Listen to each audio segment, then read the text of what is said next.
Olá pessoal, tudo bem? Vou me apresentar, tá certo? Eu me chamo Jéssica, tá? Eu sou psicóloga, já atuei em diversas áreas da psicologia, né? Em empresas, em escolas, em serviços de saúde mental, em consultório. Então eu tenho uma bagagenzinha considerável, tá? Não vamos falar de idade, mas eu posso dizer para vocês que eu já conheci muito, já vi muitas coisas. E um dos campos que me deixava mais encantada e ao mesmo tempo muito triste era o campo da saúde mental. Porque infelizmente as pessoas não têm uma sensibilidade em relação aos pacientes psiquiátricos, né? Hoje, a nossa sociedade às vezes ainda vê a saúde mental como algo relacionado à frescura, à incapacidade da pessoa de lidar com aquilo. Eu vejo que não existe o mesmo tato, né, para tratar das doenças físicas, não existe esse tato para a doença mental, né? Quando você quebra uma perna, as pessoas entendem que você não pode andar, as pessoas entendem que você precisa de um repouso adequado, as pessoas entendem que você está acidentado. Quando nós falamos de transtornos de ansiedade, de depressão, não existe essa sensibilidade. As pessoas acham que é frescura, as pessoas acham que é moleza, as pessoas acham que é falta de vontade.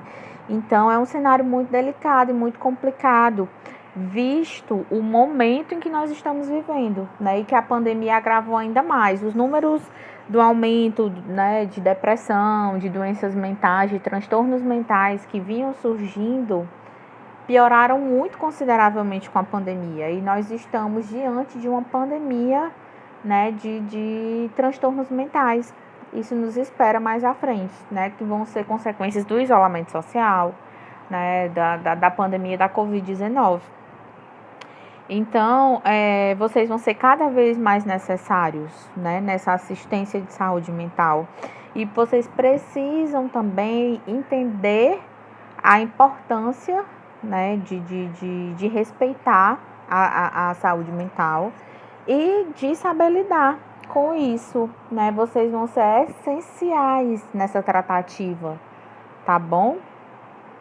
Mas, para a gente chegar nessa parte da atuação de vocês, da essencialidade do trabalho do profissional de enfermagem, do técnico de enfermagem, frente à assistência de saúde mental, nós precisamos conhecer a história, né, da psiquiatria, a história das doenças mentais, né, desde o começo, tá bom?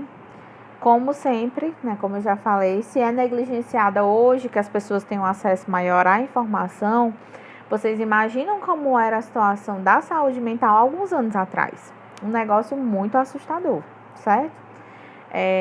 Confesso para vocês que é um pouco pesada essa disciplina, porque nós vamos ver muitas coisas difíceis, né? Muitas situações delicadas que essas pessoas que precisavam ser acolhidas passavam, né? Não tinham nada de acolhimento, pelo contrário. Então, nós vamos ver muita coisa difícil, mas é importante que vocês se preparem, porque vocês também vão ver isso no dia a dia de vocês, se vocês forem trabalhar com saúde mental. Vocês vão ver tudo isso, vocês vão ter que saber lidar. Então, é uma preparação, né? Tanto vocês vão adquirir o conhecimento, mas também vão se preparar para o que vai vir pela frente, tá bom? Vamos começar, né? Um pouquinho de história, para a gente entender como é que se deu ao longo do tempo, né, a tratativa das pessoas com doença mental, tá? Casos de perturbações mentais, gente, elas estão registradas em toda a história, ao longo de todo o tempo, desde as épocas mais remotas, né, citadas pelos historiadores, pelos poetas, pelos pintores, pelos escultores, pelos médicos, tá? Nós temos algumas figuras históricas conhecidas que hoje, se a gente for fazer uma análise, a gente consegue identificar a presença de alguma doença, de algum transtorno mental ali, né? Os imperadores romanos, Calígula e Nero. Quem já ouviu falar do Calígula? Dê uma pesquisada aí, né, no Google, Calígula, Nero, para vocês verem o nível de coisas que eles faziam, né? Com certeza ali a gente consegue identificar um transtorno mental, certo? Os reis franceses, Clovis II e Carlos VI.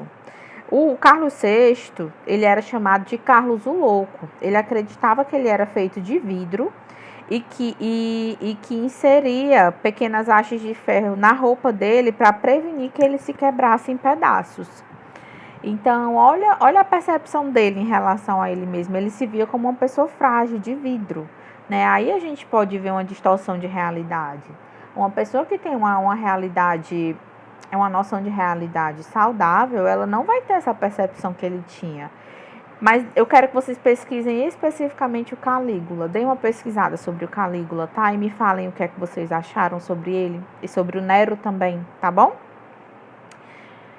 Sempre, até hoje, né, a doença mental, o transtorno mental, tem diversas denominações, mas sempre volta para a parte demoníaca, né, de que as pessoas estão possuídas por espíritos, de que tem um demônio naquela pessoa, certo? Outras denominações que eram dadas, possuído por demônio, fulano está possuído por demônio. Tem mania ou tem um furor insano, insanidade, né? Sofrimento da alma, perdeu as faculdades mentais, ele é louco, ele é lunático, ele é lelé, ele é maniático, tansa, vesano, demente. E vocês percebem que são termos que a gente usa muito hoje. Fulano parece que é demente.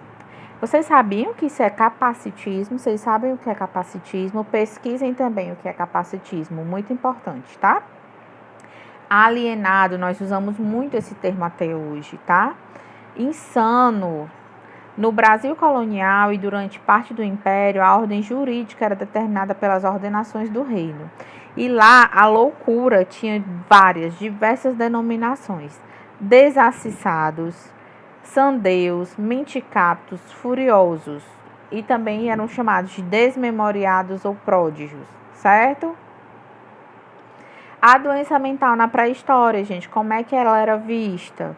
O homem primitivo, ele atribuía todas as doenças à ação de forças externas, forças sobrenaturais, maus espíritos, bruxos, demônios e deuses. Não era algo que eles imaginavam que estava dentro do indivíduo. Era uma força externa que agia sobre aquela pessoa, que a possuía e fazia ela ficar daquele jeito, ter aquele comportamento. Acredita-se que naquela época, né, quando os historiadores vão estudar sobre o comportamento, as pessoas elas eram atendidas nos rituais, né, para corrigir distúrbios. Eram rituais religiosos, de tribos, para tentar expulsar os demônios, para tentar expulsar aquelas forças sobrenaturais que estavam possuindo aquela pessoa. E quando não dava certo esses rituais, aí vocês imaginam o nível de sucesso que tinha aqui, né? Quantos davam certo? Aí vocês tiram, vocês imaginam. O indivíduo era abandonado à própria sorte, não tinha nenhuma assistência da sociedade. Ele ia mendigar, ele ia ficar jogado à própria sorte, tá? Na antiguidade, a gente falou da pré-história, agora vamos falar da doença mental na antiguidade, certo? Na Grécia e na Roma Antiga não existiam procedimentos ou espaços sociais destinados aos loucos. Os que eram ricos, os loucos que eram ricos, eram mantidos nas suas residências e os pobres ficavam circulando pelas ruas, vivendo às custas de caridade, ou então eles realizavam pequenos serviços em troca de comida, tá? A sociedade, ela atribuía essas crises de agitação, mais uma vez, né, a mesma coisa que a gente identificava na pré-história, a forças sobrenaturais, a possessões demoníacas. O indivíduo louco, ele era visto como um problema familiar e não um problema da sociedade. A família que resolve. Se a família não quer resolver, abandone a própria sorte. Eu tenho nada a ver com esse fulano que está aí no meio da rua. Certo? Era visto dessa forma na antiguidade. O que é mais interessante é que o que eu vejo, né, a minha percepção profissional, que hoje, mesmo que existam políticas para assistir a essas pessoas, do ponto de vista, né, social, do ponto de vista nosso, enquanto cidadãos, enquanto pessoas que constituem a sociedade, eu não vejo tanta diferença, sabe? Dessa implicação de que não é um problema familiar, é um problema social, é um problema nosso. enquanto sociedade, olhar para essas pessoas, sabe?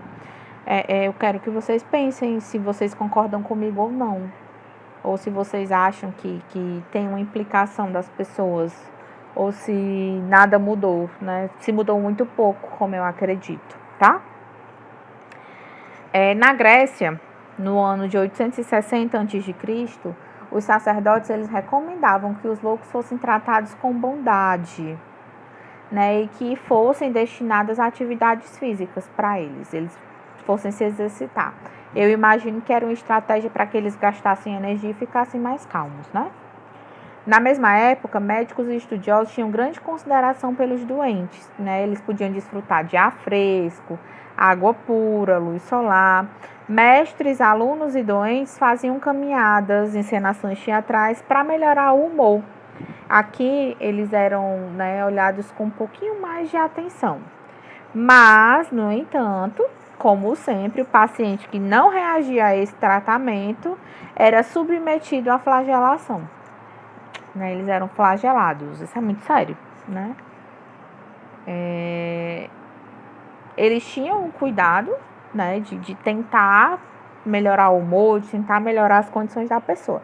Mas se a pessoa não respondia, porque como vocês devem imaginar, a grande maioria não respondia, porque a gente sabe que a grande maioria desses transtornos, eles só vão melhorar após intervenção medicamentosa, e naquela época não tinha, aí vocês, né, podem concluir que muitos eram submetidos ao flagelo, infelizmente, né? A doença mental na Idade Média, né, mais para cá um pouquinho, né? Nessa época a loucura era vista com grande tolerância, né? Acreditava-se que o mundo era organizado de acordo com os desígnios de Deus. Se fulano era daquele jeito, foi porque Deus tinha mandado daquele jeito e a gente tem que aceitar, certo? Os loucos e os miseráveis eram considerados parte da sociedade, aqui eles já estão mais incluídos. Antes, lembrem que eles eram totalmente vistos como um problema familiar. Vocês lembram? Lá na pré-história, certo? Aqui, na Idade Média, né, era diferente, um pouquinho diferente. Eles também eram alvos de caridade, as pessoas ajudavam. Eles eram chamados de lunático, que do latim luna significa lua, e acreditava que a mente dessas pessoas eram influenciadas pelas fases da lua, né? E eles eram considerados pecadores também.